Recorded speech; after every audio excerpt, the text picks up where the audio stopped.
believe it was 5% down. Oh, that's great. Yeah, so that helped us get started because we didn't need as much money down. Yeah. So did that and moved in this house. It was a house in Bentonville. Still have it today. I don't know if you guys have heard of the 1% rule where it rents for 1% of the purchase price. It actually didn't hit that rule when we bought it. But now, I mean, like you hear investors say, we held it for 5 years and now it's at the 2% rule. So at the time, I think what was important was it got us started. It got our foot in the door and started getting some momentum. Thanks for joining us on another REI-NWA podcast. My name is Colley Bailey. I'm your host, and I am a broker and team leader at the LoneRock team at Fathom Realty. And today, I'm really excited to introduce you to Ryan Wegerer from the Blackstone Company. And you are an agent here in this area. Correct. Been very successful and been an active part of REI-NWA. So thanks for coming in, man. Yeah, for sure. I'm excited to be here. Yeah. And we have a really exciting program coming up. This is actually going to be a landlord lunch. So this is for you landlords out there. We're going to be covering rental calculations that people need to know. And then we'll also get into raising rents, how to do that, why to do that, all that good stuff, right? Sure, yeah. But so before we get into that, tell me a little bit about yourself and, your background, how you got started. What got you into this crazy thing? Yeah, for sure. So mine, it's kind of been a weird journey. So I am an Arkansas native. I'm from North Central Arkansas, but have been in Northwest Arkansas for about 15 years now. I came to college here and really just never left. I stayed here from that point on. But for me, so I went to college, went to grad school, got into corporate America, and just found it very underwhelming. It was not the right fit for me. And I knew within a couple of years, I was in sales calling on some different retailers. You could probably guess who, and just realized that I just was not very fulfilled with it. So for some reason, I was really kind of gravitated toward investing, and it wasn't necessarily real estate on the beginning. It was just finances in general, personal finance, investing in the market, and then kind of started getting into real estate. And the reason I really started pursuing it, I kind of felt like it was my ticket out of corporate America. I wanted to achieve financial independence, financial freedom, and I felt like that was the quickest and most feasible way for me to do it. So that is what got me into investing. I kind of kicked the idea around for several years, probably like a lot of people do. Talked to my wife about it, and I think she thought I was crazy half the time and was like, I don't know about this.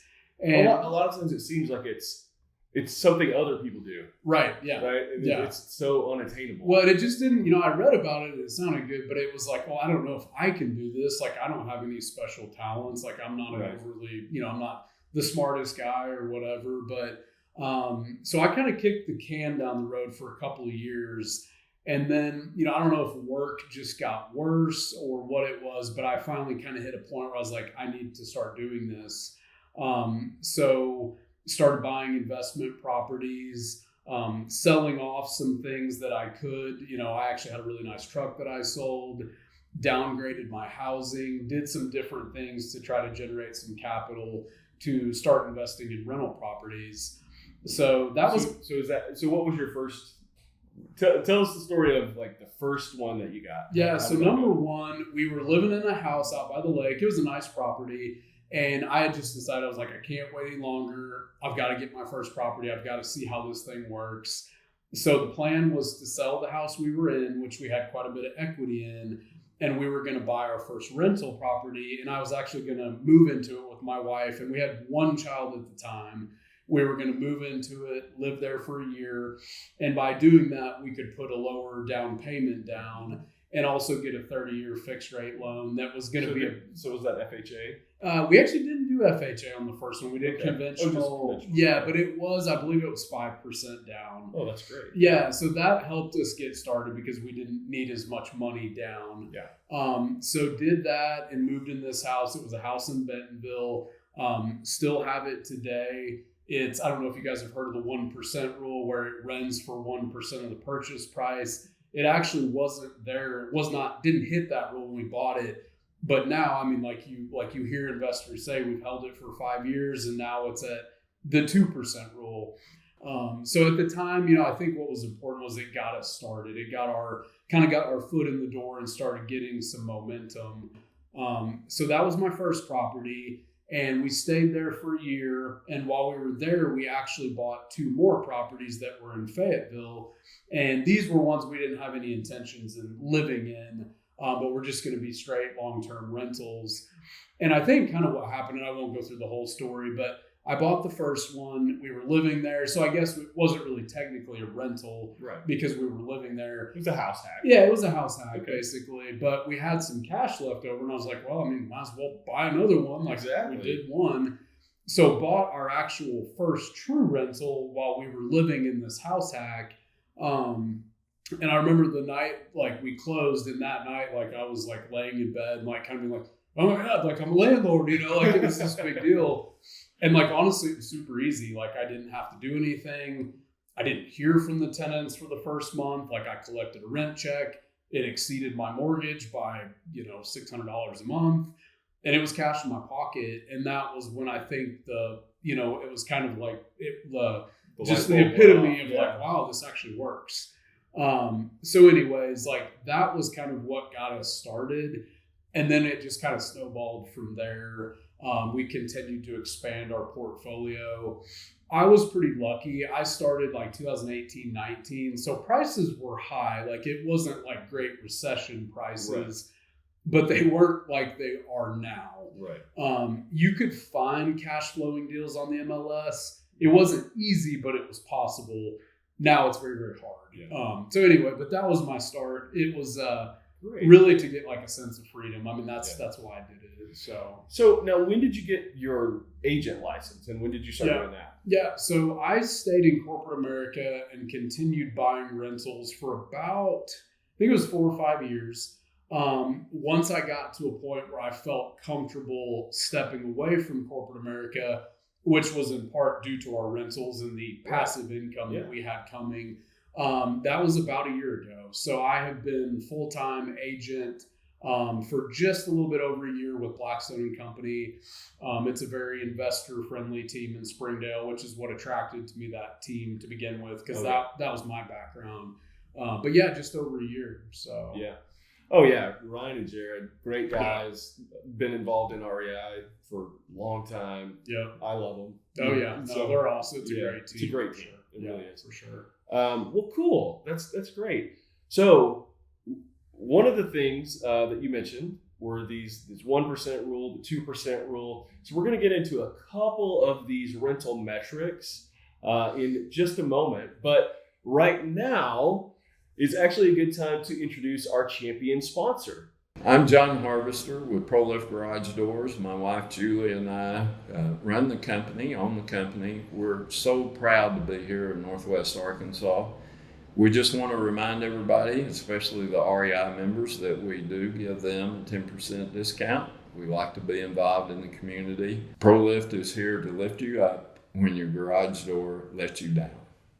All right, so we're back with Ryan, and we want to talk about a couple of these different rental metrics that people need to be tracking, and then how should people be tracking their rent growth?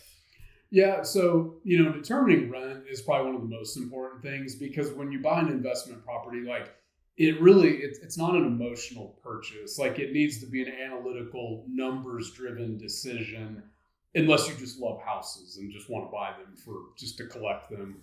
Right. But so the rent, you need to run numbers, which that's a whole different topic on what kind of return you're looking to get, cash on cash or overall return, appreciation, all that factors in. But one of the most pivotal things is knowing what the property is going to rent for and kind of looking at future rent growth. So first, when you're trying to determine rent, there's several places that you can go to try to get an idea of what rent needs to be or what the market will bear. Just really quickly, some of the best ones would be a property manager. That's probably going to be your best resource, a local property manager.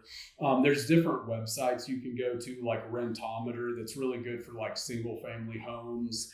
They're going to give you like an algorithm that's going to give you kind of a range of what to expect for the rents. And then different websites, like honestly, Zillow, great spot to go look at rents. You can see when somebody's posted a property, how many views has it had? How many people have applied? It's going to give you an idea of like, okay, like this is the condition, this is what it's going to rent for. So that I would say is your number one, is like, you need to know going in, like current rent is great, but what is the rent? What should the rent be?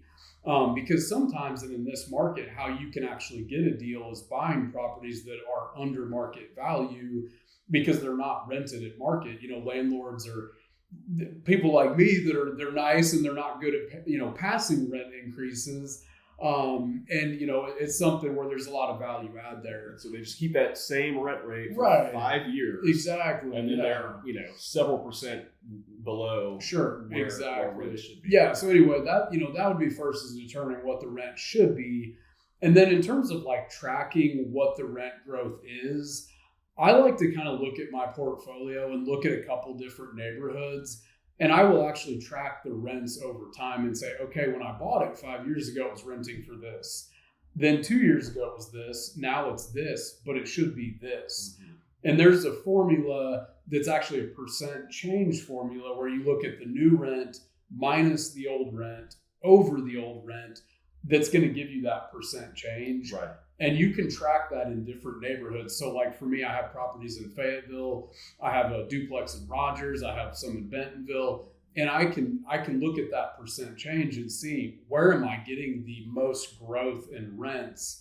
And it doesn't have to just be areas that I own, but any neighborhood. And it's kind of a way to gauge, like, well, maybe I want to focus a little more on West Bentonville because houses were renting for 14, but now they're renting for 2,000. You don't see that in East Springdale, Yeah. So those are probably two of the biggest metrics that I would say are good to know. And ones I would just kind of highlight when you're trying to determine like rent and what the potential growth could be. Perfect.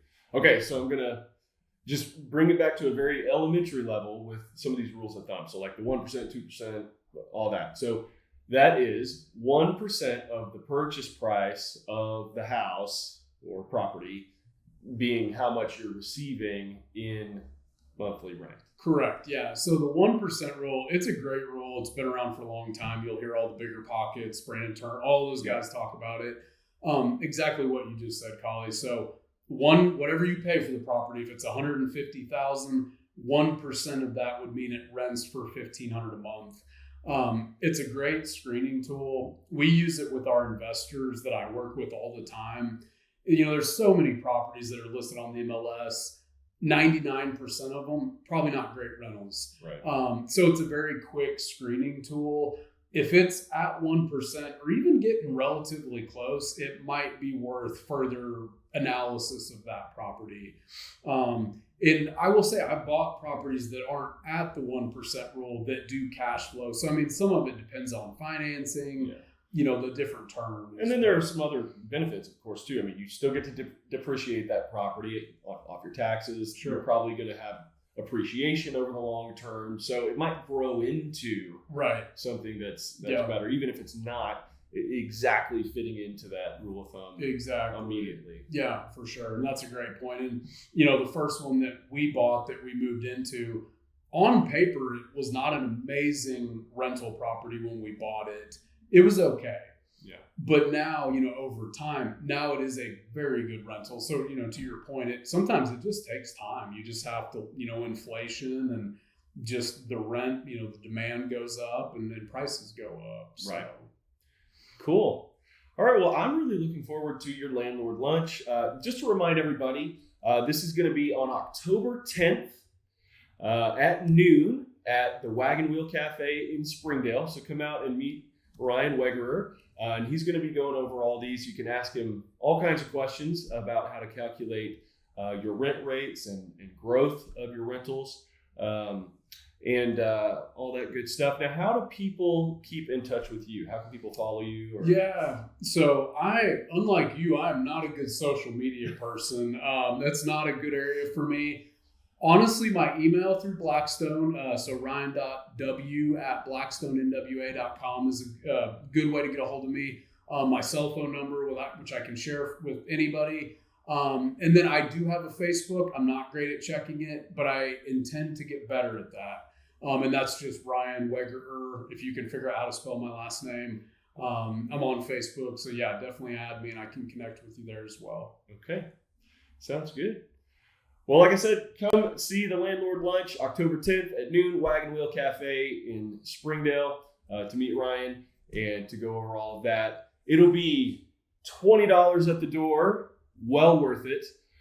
Or you could just join REI-NWA, and then you could go to all of the programs all throughout the year. Every week we have one, and you can walk into those for free at the door. All right. Well, thanks, Ryan. Yeah, for sure. It's good to see you, man. Good talking with you. Yeah.